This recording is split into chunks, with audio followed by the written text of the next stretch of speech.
Hello everyone, welcome back to my YouTube channel. I am Priyanka Kaushik, your biology educator. आज हम करने जा रहे हैं lecture 5 of photosynthesis in higher plants. आज के इस लेक्चर में हम देखने जा रहे हैं लाइट रिएक्शन. लाइट रिएक्शन देखेंगे, देन उसके बाद यहाँ पर कुछ इलेक्ट्रॉन ट्रांसपोर्ट से रिलेटेड आपका टॉपिक है. उसके बाद है cyclic and non cyclic photophosphorylation. तो आज हम यही डिस्कस करने जा रहे हैं. तो बेसिकली हम पढ़ने जा रहे हैं कि लाइट रिएक्शन क्या होती है. What is light reaction? Light reaction का दूसरा नाम फोटोकेमिकल रिएक्शन या फोटोकेमिकल फेज भी इसको हम बोल सकते हैं. फोटोकेमिकल फेज और we can say photochemical reaction.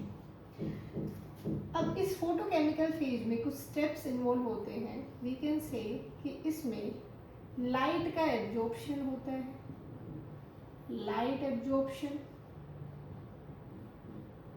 जो वाटर है वो स्प्लिट कर जाता है, टूट जाता है. वाटर स्प्लिटिंग हम इसमें देखते हैं.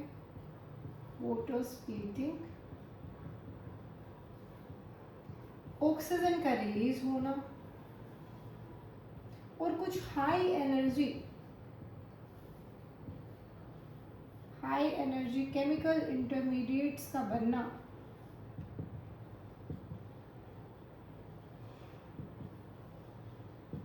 जिसमें हमारे पास आता है ATP एंड NADPH. तो बेसिकली लाइट रिएक्शन में क्या होता है, कुछ बेसिक स्टेप्स है. लाइट का एब्जॉर्प्शन होता है. कौन एब्जॉर्ब करेगा? पिगमेंट्स एब्जॉर्ब करेंगे. वाटर स्प्लिट हो जाता है, वाटर टूट जाता है. प्रोटॉन्स में ऑक्सीजन एंड इलेक्ट्रॉन्स वहाँ पर रिलीज होंगे. ऑक्सीजन रिलीज होगा, यस ऑब्वियसली.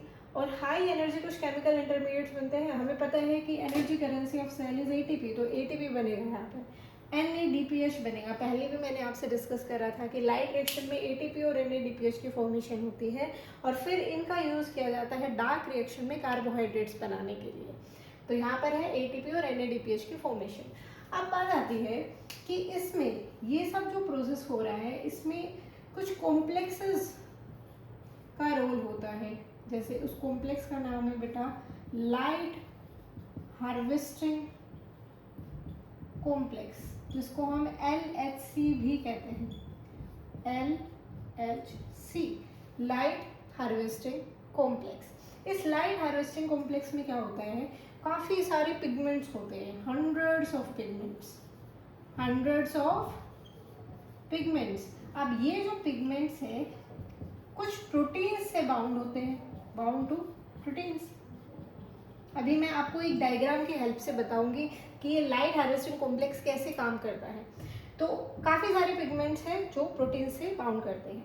अब इसमें क्या देखा जाता है कि दो तरीके के फोटो सिस्टम्स इन्वॉल्व होते हैं. एक होता है photo system 1 and photosystem 2. अब इनका नाम 1 और 2 कैसे रखा गया? बेसिकली इस फोटो सिस्टम की डिस्कवरी पहले हुई फोटो सिस्टम 1 की, इसीलिए इसका नाम रखते गया फोटो सिस्टम 1. इसकी डिस्कवरी बाद में हुई तो photo system 2. On the basis of the discovery. अब बात आती है कि ये जो फोटो सिस्टम 1 है और फोटो सिस्टम 2 है, हमें पता है कि अलग अलग वेवलेंथ की लाइट को ये एब्जॉर्ब करते हैं. तो फोटो सिस्टम 1 जो है वो आपको याद रखना है कि फर्स्ट नंबर पे, यानी फर्स्ट आया तो इसके ज़्यादा मार्क्स आएगा, यानी कि ये ज़्यादा वेवलेंथ की लाइट को एब्जॉर्ब करेगा. 700 नैनोमीटर की लाइट को एब्जॉर्ब करेगा. और फोटो सिस्टम 2 680 नैनोमीटर की लाइट को एब्जॉर्ब करेगा. इसलिए हम इसको आप देखोगे तो P700 भी लिख सकते हैं और इसको हम P680 लिख सकते हैं. आई होप कि यहाँ तक आपको समझ आया होगा. देखो दोबारा एक बार रिवाइज करते हैं. लाइट रिएक्शन को हम फोटोकेमिकल रिएक्शन या फोटोकेमिकल फेज भी कहते हैं. लाइट रिएक्शन में हमारे पास लाइट का एब्जॉर्प्शन होना, वाटर स्प्लिट होना, ऑक्सीजन रिलीज होना और हाई एनर्जी केमिकल इंटरमीडिएट्स का बनना, ये आता है लाइट रिएक्शन में. ये क्वेश्चन बेटा आपको 2024 नीट 2024 आई गेस इसमें पूछा गया है कि कौन कौन से स्टेप्स इन्वॉल्व होते हैं. दूसरा क्या है कि इसमें काफ़ी कॉम्प्लेक्सेस बनते हैं जिसको हम कहते हैं लाइट हार्वेस्टिंग कॉम्प्लेक्स. उस लाइट हार्वेस्टिंग कॉम्प्लेक्स में बहुत सारे 100 ऑफ पिगमेंट्स इन्वॉल्व होते हैं जो कि प्रोटीन से बाउंडेड रहते हैं. इसमें दो तरीके के फोटो सिस्टम्स इन्वॉल्व हैं, photosystem 1 and photosystem 2. Photosystem 1 700 nanometre की वेवलेंथ की लाइट को एब्जॉर्ब करता है, इसलिए इसको हम P700 भी लिखते हैं। इसमें 680 नैनोमीटर की वेवलेंथ की जो लाइट होती है उसको एब्जॉर्ब करता है, इसलिए हम इसको P680 भी लिख सकते हैं। और ये इनकी डिस्कवरी के बेस पे इसका नाम रखा गया है। ओके, अब हम पढ़ते हैं नेक्स्ट, लाइट हार्वेस्टिंग कॉम्प्लेक्स के बारे में पढ़ेंगे।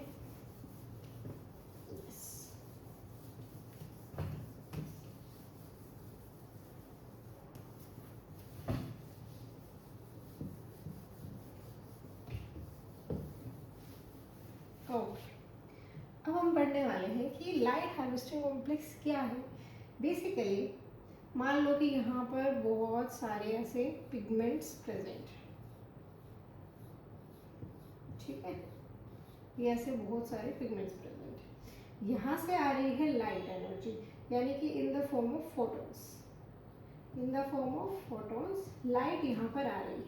हमें पता है यहाँ पर ये लाइट, जो ये पिगमेंट्स हैं इस लाइट को ट्रैप करते हैं, और यहाँ से जो लाइट है, यहाँ पर जैसे ही लाइट को एब्जॉर्ब किया गया, यहाँ से इलेक्ट्रॉन्स एक्साइट होंगे, एटॉमिक न्यूक्लियस से दूसरे ऑर्बिट में जंप करेंगे, और यहाँ पर हमारे पास एक इलेक्ट्रॉन एक्सेप्टर प्रेजेंट रहेगा। इलेक्ट्रॉन एक्सेप्टर ये इन इलेक्ट्रॉन्स को एक्सेप्ट करेगा और आगे फिर उसको दूसरे फोटो सिस्टम में भेज सकता है, या फिर उसको आगे यूज़ कर सकता है एटीपी और NADPH की फॉर्मेशन के लिए, ठीक है। तो इट इज़ वेरी सिंपल, ये बहुत सारे पिगमेंट्स हैं। अब एक बात आपको याद रखनी है कि जो फोटो सिस्टम्स की हम बात कर रहे हैं, बेसिकली इसमें ये फोटोज हमारे पास ये सब प्रेजेंट है, बहुत सारे पिगमेंट्स प्रेजेंट होंगे, एक्सेप्ट वन मॉलिक्यूल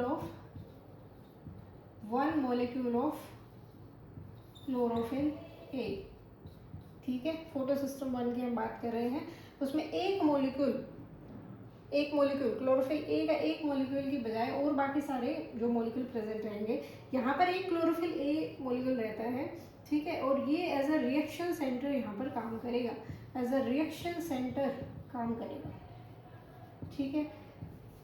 ये है आपका LHC, और ये जो कंप्लीट आपका बन रहा है except this one molecule of chlorophyll a, इस कंप्लीट जो ये आपका पिगमेंट्स है, फोटोन्स आ रहे हैं, इलेक्ट्रॉन एक्सेप्ट हो रहे हैं, इसको हम कहते हैं एंटीना, राइट। और ये मैंने आपको बता ही दिया कि जो फोटो सिस्टम 1 है वो 700 नैनोमीटर की लाइट को एब्जॉर्ब करता है, और फोटो सिस्टम 2 680 नैनोमीटर की लाइट को एब्जॉर्ब करता है। अब हमें देखना है कि ये जो इलेक्ट्रॉन है, इलेक्ट्रॉन ट्रांसपोर्ट सिस्टम, मतलब इलेक्ट्रॉन कैसे ट्रांसपोर्ट किए जा रहे हैं, अब हमें इसके बारे में पढ़ना है, ठीक है। ओके, देखो अगर हम देखें तो हमारे पास आ रही है क्या, लाइट। अब लाइट किसके पास आ रही है, यहाँ पर है हमारा लाइट हार्वेस्टिंग कॉम्प्लेक्स, ठीक है। ये लाइट हार्वेस्टिंग कॉम्प्लेक्स, जब यहाँ पर लाइट आएगी तो यहाँ से इलेक्ट्रॉन्स एक्साइट होंगे, जंप करेंगे दूसरे ऑर्बिट में। यहाँ पर हमारा एक इलेक्ट्रॉन एक्सेप्टर रहेगा, primary acceptor we can say, electron acceptor. ये हम बात कर रहे हैं सबसे पहले यहाँ पर फोटो सिस्टम 2 इन्वॉल्व है, ठीक है, फोटो सिस्टम 2 इन्वॉल्व है। अब इसमें क्या देखा जाता है कि यहाँ से, अब देखो ये जो है अप हिल मूवमेंट है, यानी ऊपर की तरफ जा रहा है, ऊपर की तरफ जा रहा है। अब ये इलेक्ट्रॉन्स आएंगे डाउन हिल मूवमेंट में। अब ये इलेक्ट्रॉन आए कहाँ पर आएंगे, ये आएंगे इलेक्ट्रॉन ट्रांसपोर्ट सिस्टम में, इलेक्ट्रॉन ट्रांसपोर्ट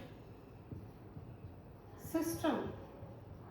और यहीं पर आपकी फॉर्मेशन होगी बेटा एटीपी की। किससे फॉर्मेशन होगी, एडीपी प्लस पीआई को हम इनऑर्गेनिक फॉस्फेट भी कहते हैं। एडीपी और पीआई से फॉर्मेशन होगी एटीपी की, ठीक है। यही हम बात कर रहे थे कि एटीपी की फॉर्मेशन होती है।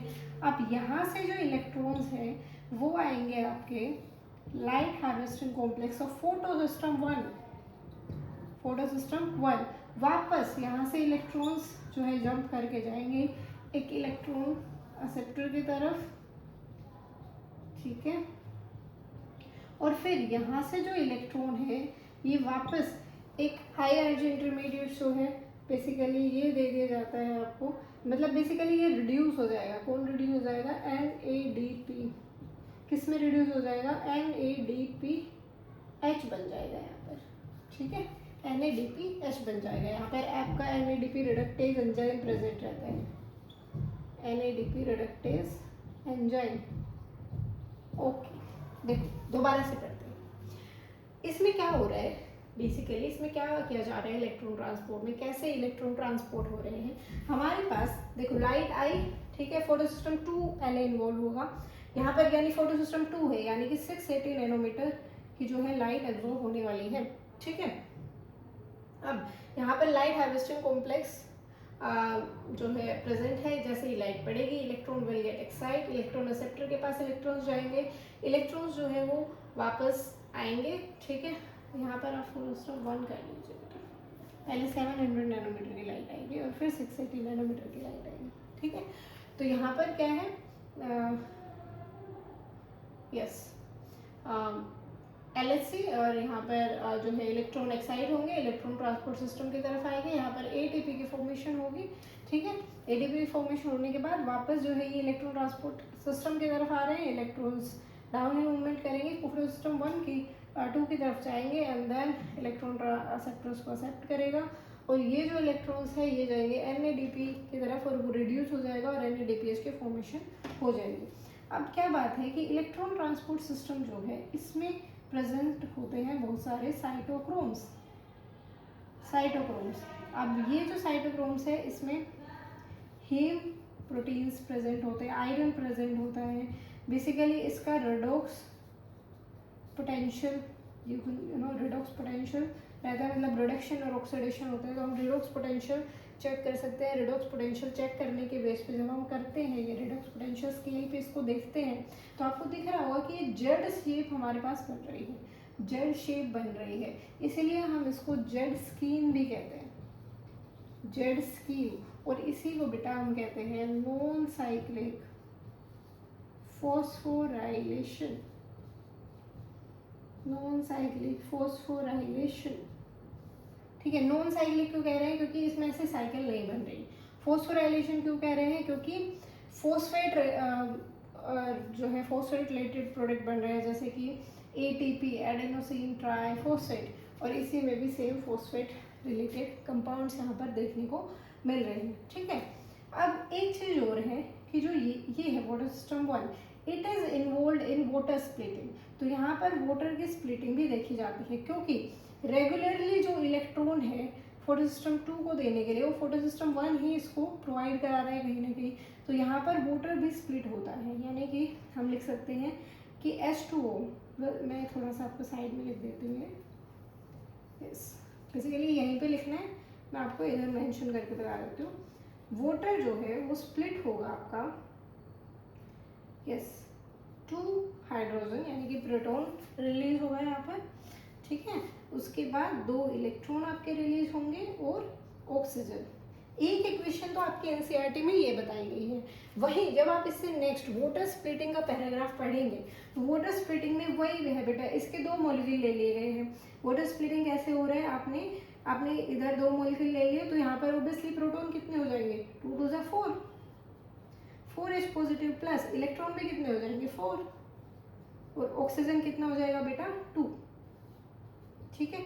तो दिस इज वाटर स्प्लिटिंग। ये इक्वेशन भी पूछी जा सकती है आपसे, दिस इज ऑल्सो इम्पोर्टेंट, ठीक है। आई होप कि आपको समझ आया होगा। तो ये हमने नॉन साइक्लिक वाटर फॉस्फोराइलेशन पढ़ लिया है। हमें पता है कि जो ह्यूमन बींग्स है, जो भी ह्यूमन बींग्स है वो कुछ ऑक्सीडाइजेबल सब्सटेंस को हाई एनर्जी इंटरमीडिएट्स में चेंज कर सकते हैं। फॉर एग्जांपल ADP और इनऑर्गेनिक फॉस्फेट का यूज़ करके ATP बनाया जा सकता है माइटोकॉन्ड्रिया और क्लोरोप्लास्ट के अंदर, ठीक है। तो ये आपका ये ATP की फॉर्मेशन आपका इधर ये नॉन साइक्लिक फॉस्फोराइलेशन में भी हो रही है, और इसके अलावा एक चलती है बेटा साइक्लिक फॉस्फोराइलेशन, वहाँ पर भी ATP की फॉर्मेशन होती है। अब हम पढ़ने वाले हैं साइक्लिक फॉस्फोराइलेशन क्या होता है। साइक्लिक फॉस्फोराइलेशन,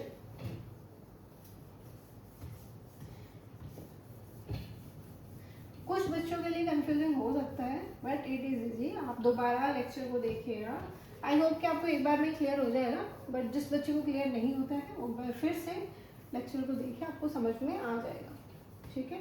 अब हम पढ़ने वाले हैं साइक्लिक फॉस्फोराइलेशन। देखो साइक्लिक इजी है, ठीक है, साइक्लिक फॉस्फोराइलेशन। नॉन साइक्लिक में आपका एटीपी भी बन रहा था और एनएडीपीएच भी। साइक्लिक में बेटा ओनली फोटोसिस्टम 1 इन्वॉल्व है, ओनली फोटोसिस्टम 1 इज इन्वॉल्व, ठीक है। यानी ये बियॉन्ड 680 नैनोमीटर, यानी 680 नैनोमीटर से ऊपर, यानी कि 700 नैनोमीटर तक ये लाइट एब्जॉर्ब कर सकता है, रेड लाइट एब्जॉर्ब कर सकता है एक्साइटेशन के लिए, फॉर एक्साइटेशन। ये आपके एनसीईआरटी में लाइन मेंशन है बेटा, ठीक है, ठीक है। देन उसके बाद मैंने जब लाइट हार्वेस्टिंग कॉम्प्लेक्स की बात करी थी तो मैंने बताया था क्लोरोफिल ए इन्वॉल्व होता है। ये आपका अभी रीनीट 2026 हुआ था तो उसमें पूछा गया था कि फोटोसिस्टम 1 जो है वो 700 नैनोमीटर की लाइट अब्जॉर्ब करता है, कौन सा पिगमेंट इन्वॉल्व होता है, तो वो होता है क्लोरोफिल ए, ठीक है, याद रखना है आपको। ओके, अब हमें पढ़ना है साइक्लिक फॉस्फोराइलेशन क्या होता है। देखो सेम है, लाइट है, लाइट आएगी आपकी लाइट हार्वेस्टिंग कॉम्प्लेक्स के पास, डन। अब यहाँ से इलेक्ट्रॉन्स होंगे एक्साइट, कहाँ जाएंगे, यहाँ पर आपका इलेक्ट्रॉन एक्सेप्टर रहेगा, डन। अब ये जो इलेक्ट्रॉन एक्सेप्टर है ये वापस से यहाँ पर आपका इलेक्ट्रॉन ट्रांसपोर्ट सिस्टम है, यहाँ इलेक्ट्रॉन्स ये रिलीज करेगा और यहीं पर आपका बनेगा ADP प्लस PI से ATP, और वापस ये इलेक्ट्रॉन जो है वो LHC के पास आ जाएंगे। तो ये साइक्लिक क्योंकि चल रहा है, कैसे साइक्लिक चल रहा है, लाइक साइकिल चल रही है, ऐसे ही चलता रहेगा ये, ठीक है।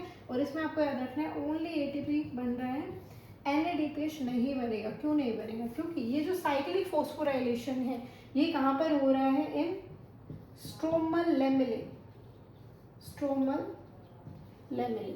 और इस स्ट्रोमल लेमेले में there is no NADP reductase enzyme, ठीक है। दूसरा PS2 भी यहाँ पर नहीं है, इसीलिए यहाँ पर ये चलेगा ही नहीं। अगर फोटोसिस्टम 2 ही नहीं है तो कैसे NADPH की फॉर्मेशन होगी, ठीक है। तो ये आपका हो गया है non cyclic and cyclic phosphorylation. इससे नेक्स्ट लेक्चर में हम आगे के टॉपिक पढ़ेंगे, ठीक है। तो थैंक यू सो मच, ऐसे ही आप वीडियोस देखते रहिए, आपके लिए काफ़ी हेल्पफुल होगी। And subscribe to my YouTube channel.